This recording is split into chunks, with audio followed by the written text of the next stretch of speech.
What did you want to be when you were older? I actually wanted to be an international superstar, jazz hand. One Christmas, I won a competition. I'd written a musical piece, a hymn, for a 3-part choir and a full orchestra, and I got to perform this at the time in the Liverpool Catholic Cathedral, and I had to conduct it on the rostrum.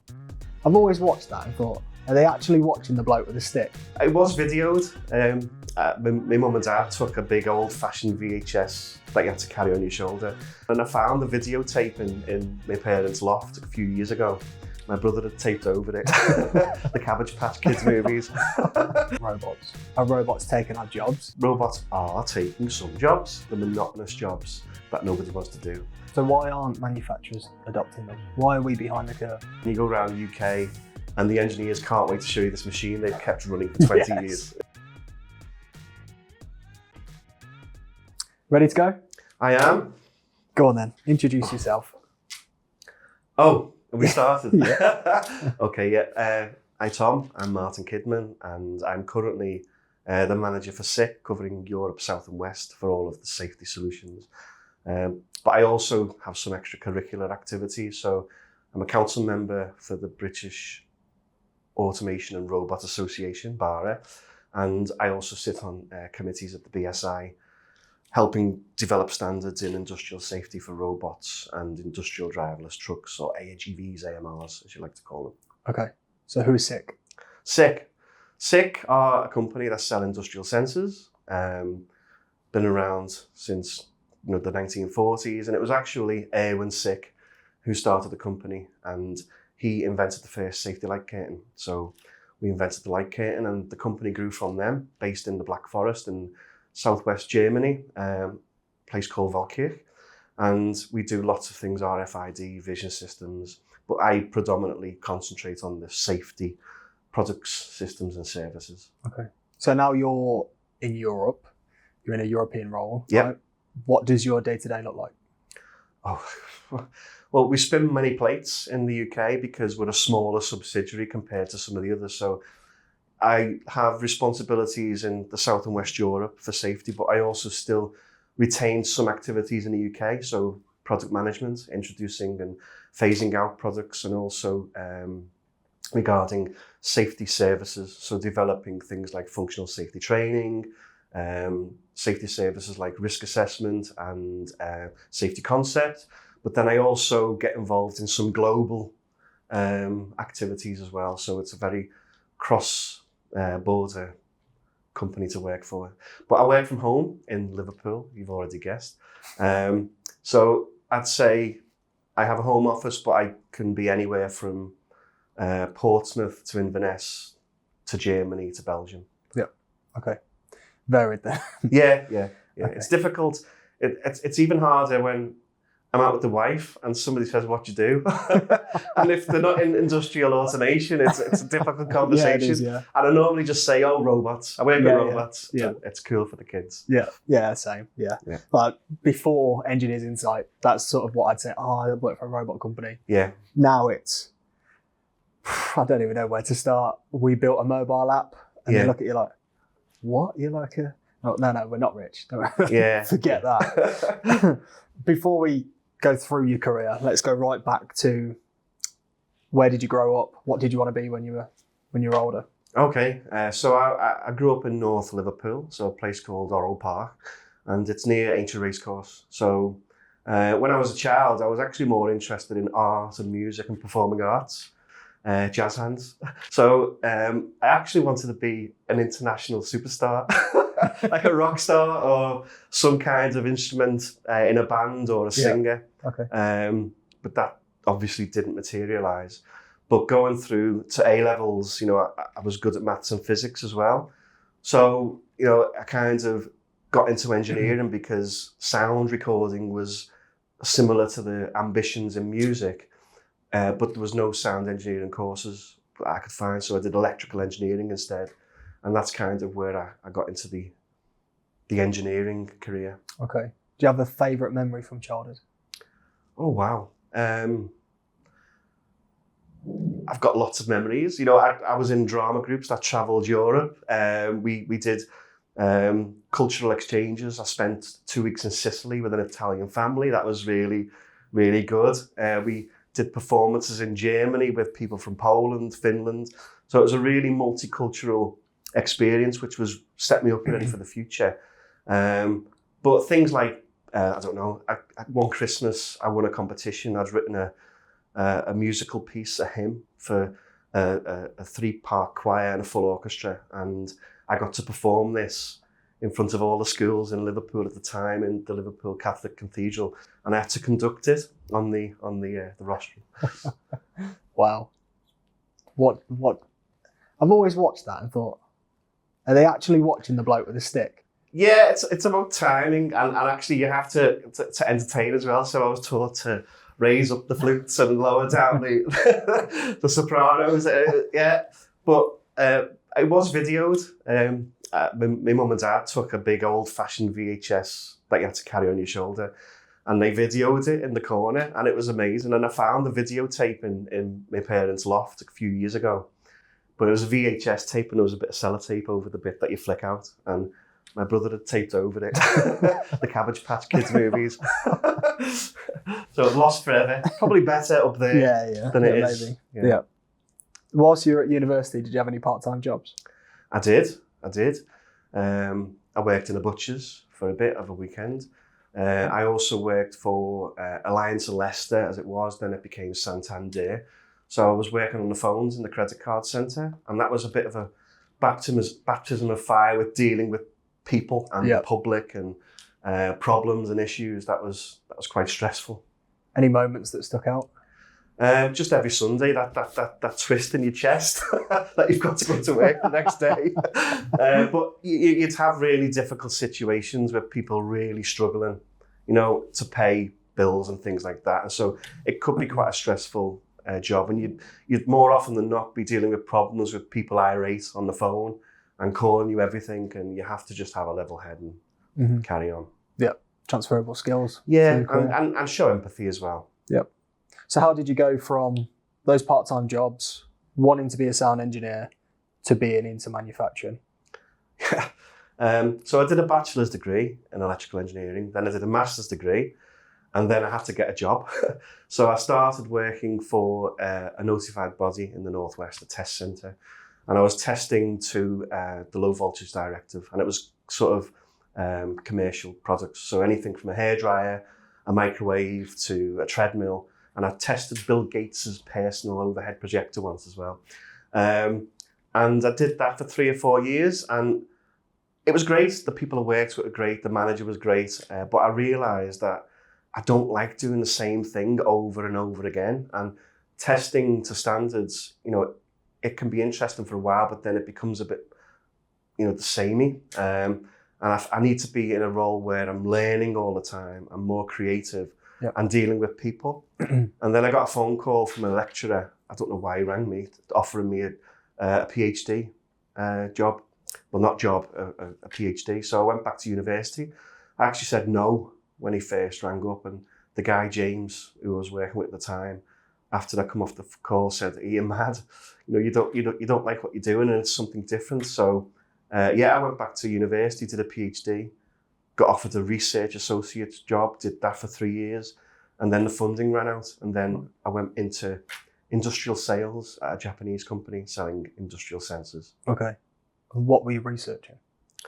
Wide area monitoring of sulphurhexaflouride using mass spectrometers and chromatic techniques. Yeah.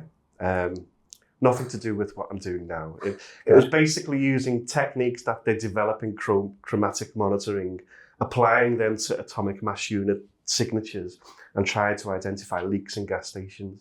Very, very specific. Yeah, sounds it. Yeah, I did 3 or 4 years on that, and I got some examples working on a table that were really great at finding a gas leak on the table. Submitted my thesis, and then about 6 months later, somebody developed a laser camera, and they just went, "Oh yeah, there's the leak."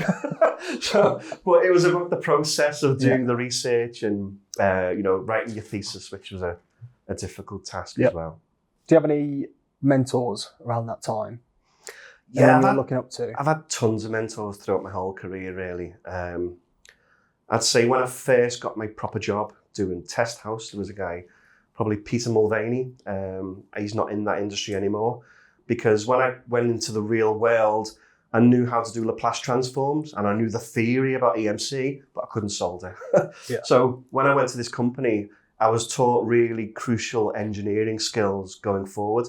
And this guy, Peter, he looked and sounded like me. He was a young guy with a Scouse accent who knew what he was doing. And for me, that was, if he can do it, I can do it. And I've always tried to take experience from anybody I meet. And I've had lots of mentors throughout my career. Yeah. Are there any milestones throughout the career that you've, is memorable, or it's sort of like a turning point in your career, or it's sort of a light bulb moment that you thought, actually, my career's going this way? Yeah. As I say, I've had quite a dynamic career up to date, but I've been in industrial safety now for sort of 15 years. If you add the test centre, 20 in total. The first time round, it was more test engineer, but then this time round was probably when, I got offered the job at SICK to be a safety specialist, because that was really the first time I knew what I wanted to do. Yeah. Because before then, you're doing what you enjoy, which is fine. Yeah. You're enjoying your life, but I actually found something that I enjoyed, I was good at, and it went on from there. And I got more involved in marketing and functional safety and services, and it was much more fulfilling, I think. Okay. And was there a moment, so SICK, you were product specialist for like 8 years, right?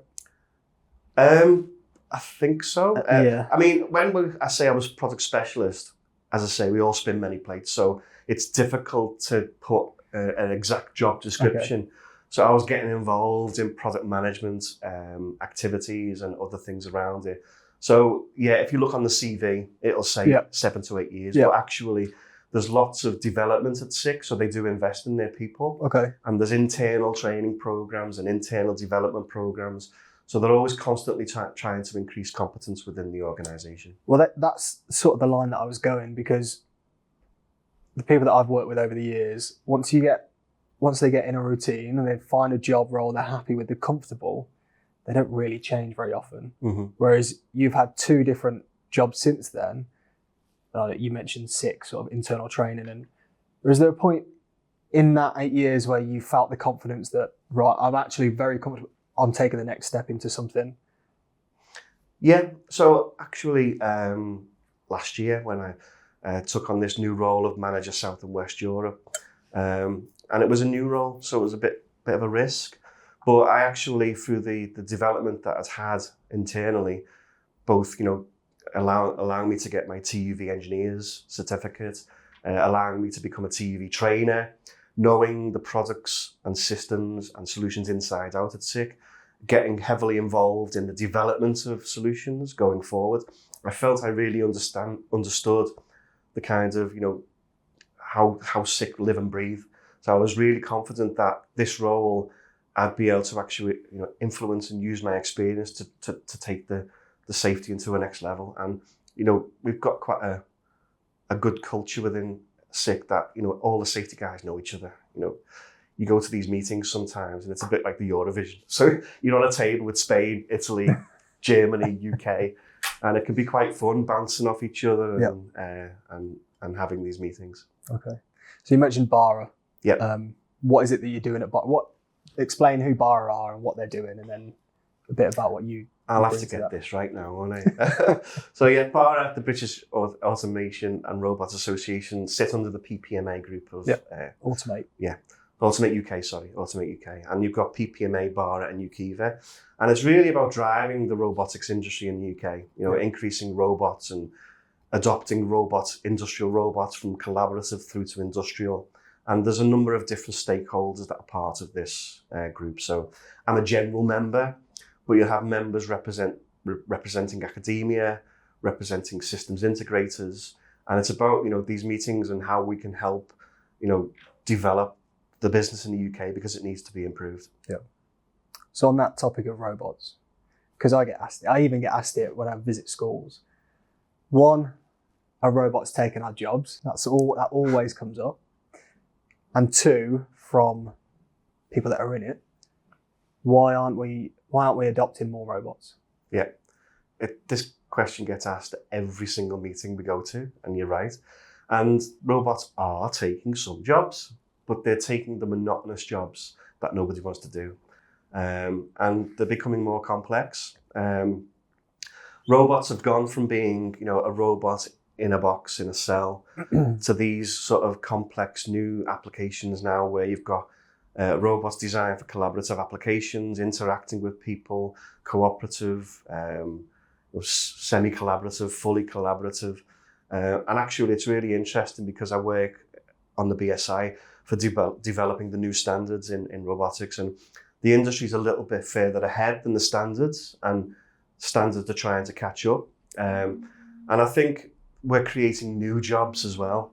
So because of these complex applications, you have, I'd say, more fulfilling and interesting roles now to develop these robot applications, programming them. Operators are not just doing monotonous jobs, they're working with robots.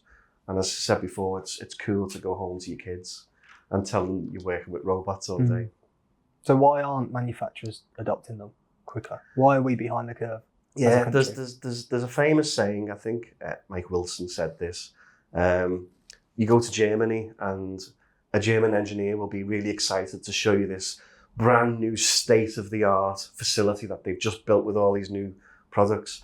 But then you go around the UK and the engineers can't wait to show you this machine they've kept running for 20 years. And it's quite a funny analogy, and we see it. People keep things going. Yeah. We're very resourceful, and it's difficult to make a case. You have to get the right person. You have to make the right proposal that you will get your money back over the course of so many years or whatever, and it can be a difficult conversation. And maybe we're more, we want to see results now, and maybe we need to do better looking for case studies and trying to look at return on investment numbers and figures. But it's a difficult and complex question. But we are seeing lots of adoption of mobile vehicles, industrial robots, and being at the forefront at SICK as an applications engineer as well.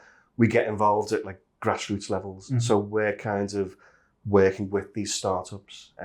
So a lot of the YouTube videos you see where there's AGVs carrying cars around and exchanging, a lot of the time SICK will be involved in them initial discussions on the connectivity, the standards, the legislation, how to do localization, how to talk with each other. And we can really offer this additional value when we work with our customers. Salesy, sorry. No, it's fine. No. I got asked a very similar question to what I just asked you on a podcast, and I think you're right. It's a culture thing, and I use a very similar example to what Mike said that you just used. That I would go to site, and the engineer is buzzing because he's kept a conveyor going because he's found a contactor on eBay that's been in the field for 20 years, and he managed to get his conveyor up and running. Yeah, that we don't think in the future. We don't think about capex projects. We think about, so there's someone breathing down my neck right now. I need to get this running. Yeah. And then we forget that actually we need to future-proof this. We need to be more resilient. It affects supply chain and all that. We don't think about that. We think about here and now. Yeah. And actually, if I could get something on eBay secondhand, I will. Yeah. And it's a culture thing. Yeah, I think the microchip shortage highlighted that as well. People were struggling to get parts, and they were trying to bodge things just to keep it running. Yeah. And there's pros and cons, I guess. So if you invest too much in one supplier, you kind of held to account by them as well. So but you need to think about, as I say, the future and how things will evolve. Just whilst we're still talking robots, I'm going to ask you a stupid question. No such thing as stupid question. I can think of it. Maybe a stupid answer, but let's see. Are cobots really safe? Or is it the tool that you put on the end of it that's the problem? I don't call them cobots. It's a cobot is just a robot, but it's a robot designed for collaborative robot applications, and it has certain ergonomic and power reduced force. And the way I look at it, it's not is the robot safe, is the application safe? Because you see industrial robots in collaborative applications, and we've done a case study with an industrial robot putting parts into a lathe, which has no fences, and you have scanners to slow it down, stop it, and then auto restart as the guy walks away. And it's about looking at the whole application and choosing the right robot for that application. And robots have features that you can use in the application, but it's that holistic side of it you need to look at, the risk assessment. And you're right, the tool is part of that as well. So for cobot, there was actually a video on YouTube where a robot's conducting an orchestra. And the first thing I thought was, oh, that'll take someone's eye out. Yeah. Because they were holding a baton and it was a sharp object. Yeah, and I don't like to say is a cobot safe or not. It's in an application. And that's my answer. Okay. Thought I'd ask. What's the biggest challenge you faced in your career? Oh God, lots. I think, you have to expect to face challenges in an industrial career. I've done everything from blow up a machine worth hundreds of thousands of pounds to nearly electrocute my boss once, to growing an area from nothing at Keynes to something, and then jumping into functional safety at SICK and being put on stage in front of experts. So lots of different challenges. And being on stage in front of experts, is that scarier than conducting an orchestra? It's about your confidence in your topic. I've never been one for winging it. I always try to be very prepared. Difficult to do in this. So I prefer to be prepared. And if you know your topic, I think that builds your confidence. And a guy I work with now, Seb, gave me some advice before that meeting. He said, the higher the number of people in the audience, the lower the ratio of experts. And that was really good advice. Yeah, that's true. So it was in 250 German safety experts, and I had to talk about the emergency stop function for 45 minutes. That was difficult. Yeah. But that was a challenge. And I think when you're facing challenges and things like that, you can only really deal with what's in front of you. And it's about marginal gains, take each thing as it comes. And I say to my kids, don't worry about the grand scale of your career. Just look at what's in front of you. Yeah. What you think's important now, maybe your GCSEs or your A-levels, it's a stepping stone to other things, and just take each step as it comes. How old are your kids? 10 and 12. Well, actually, no, 10 and 13. It was a birthday yesterday. Okay. Any interest in manufacturing yet? I keep showing them like YouTube clips. But because I'm the dad, I don't. Yeah, it's difficult. Cool. Yeah. Okay. My nephews show more interest because I'm the cool uncle. That's on YouTube. And you deal with robots. Yeah, I deal with kids robots. love that. Is there anything that went wrong early in your career, and then how did you handle it then versus how you would handle it now? Yeah. Well, for example, I failed all my A levels first time round, all of them, because I was going into sixth form. And I was just hanging around with the lads who had to resit the GCSEs. So I failed them all. And I could have easily just said then, okay, right, I'm 17, let's go and get a job. But I didn't. And I do feel I'm a little bit resilient and sort of focused. So I sat in the year below and then redid them all and then passed them all. And I thought, I'm never going to be in that position again where, I fail so drastically. So I think I needed to fail. Yeah. Because I do believe in fail, learn, adapt, and then, lots of people say it, but do people actually do it? So I think that's probably an example, and then there's been others as well. How did you deal with blowing up the machine? Actually, it wasn't me. It was one of my colleagues. I can't say his name, but if he watches it, he knows who he is. And basically, it was a test on a machine. And he put 110 volts supply on it instead of 230, and the switch mode power supply blew up. So I actually fixed the switch mode power supply because I'd been doing tests on these devices for like 6 to 12 months, and I managed to find the fault on the switch mode power supply, and I fixed it, and we put it back in the machine, and it started running, and we were able to complete the tests without having to ask for another sample. And he called me Switch Mode Kidman for quite a while after that because I saved his bacon. There's a question that I ask every guest, and it's around next generation of industry. Yeah. So imagine you're in front of a classroom of future engineers, hopefully, What advice would you give them? Yeah. The first thing I'd say is don't do it for the money.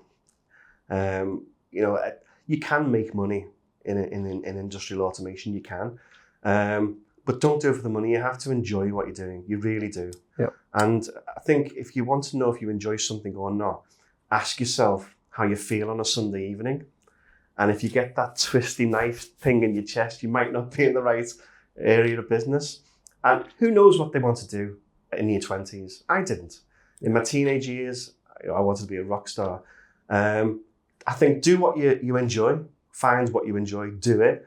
And then at some point in maybe your 30s or 40s, when you've been doing it, start to specialize. Yeah. And that's where you can really be completely fulfilled in your role, and you show value, and you leverage yourself to, get a decent wage, and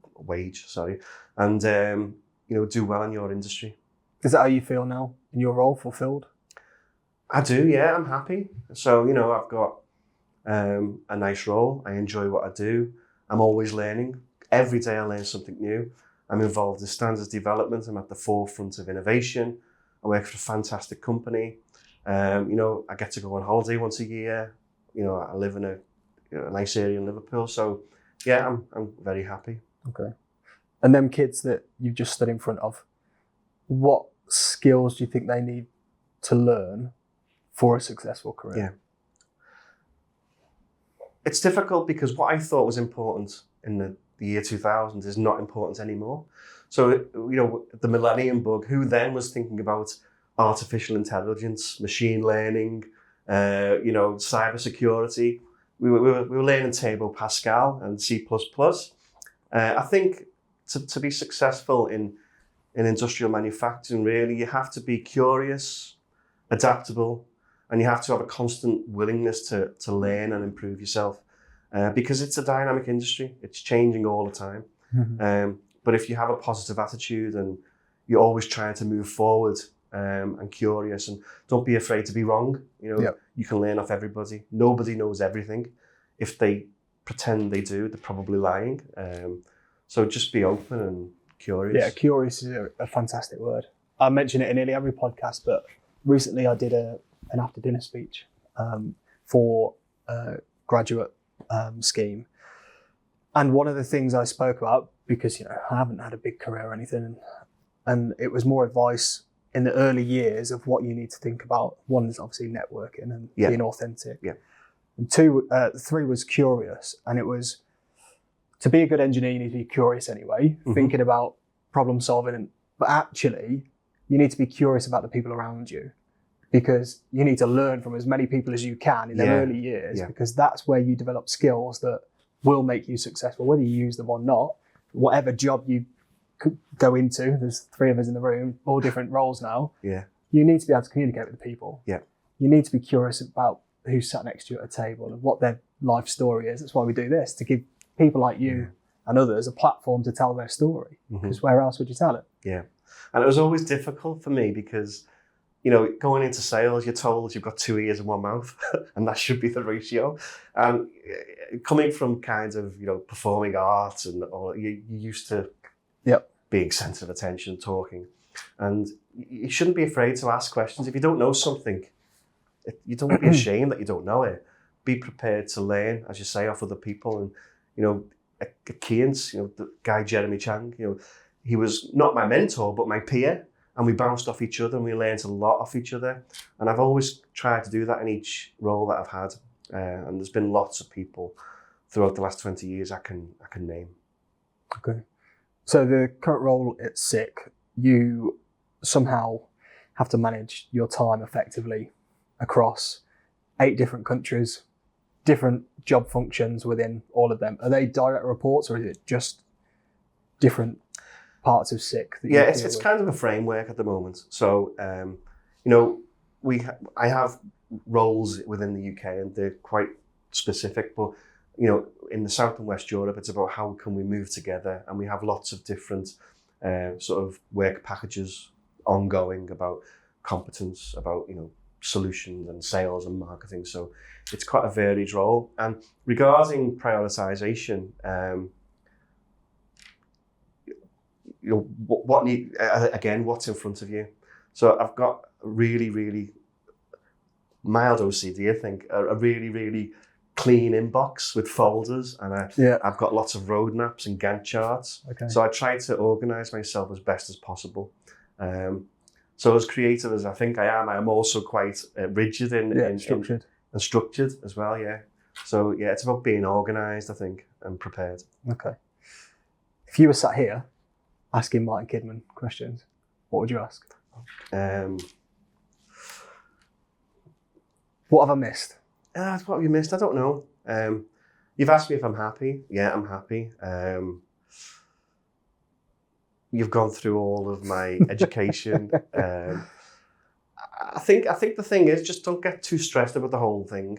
Just find what you do that's enjoyable and do it. Whatever that is. And I say this to my kids. My father, he was on the books at Everton, and my uncle was on the books at Liverpool. So they could have easily wanted me to be a footballer, but I didn't like football when I was a kid. I love it now, but as a kid, I didn't want to play it. I wanted to do swimming and gymnastics and music and art. And, a working class family in Liverpool, my father could have easily said, no, you're playing football, son. But he supported whatever I did. And I think, no matter what area you're from, it's about, the family values and the support. And your career is important, but it's only one part of being fulfilled in general. Yeah. So yeah, just go for whatever you want to do, and hopefully you've got the support of your family. Okay. Yeah, that's a perfect place to go to the closers. Okay. Do you consider yourself successful? As I've just said, yeah, I do. I consider myself successful because I'm happy. My mum died a couple of years ago, and she was proud of me. Nothing was left unsaid. I've got a happy family. I go home, got a happy home, going on holiday.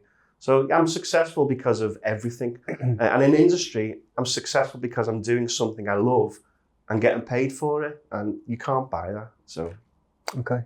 And all the success you've had in your career, would you attribute to hard work or luck? I'd say hard work. I mean, obviously, you've been lucky and unlucky in certain situations, but I think that levels itself out throughout the whole course of your career. And if it wasn't for hard work, you create your own luck sometimes, and luck comes your way. And I'm not one for sitting and crying about something that's gone wrong. It's about how can we improve that going forward. And I've always been, hardworking, and I try to lead by example. So I'll try and work in the way I'd expect the team around me to work, and their ethics and their ideas. So I'd say hard work, but there has been luck. Mm-hmm. But I've also been unlucky in certain situations as well. So I'd lean towards hard work. Okay, that's a good answer. Well, thank you very much. Appreciate your time. No problem. Thank you for being a great guest. Always a pleasure. Cheers, Mike. Thanks, Tom.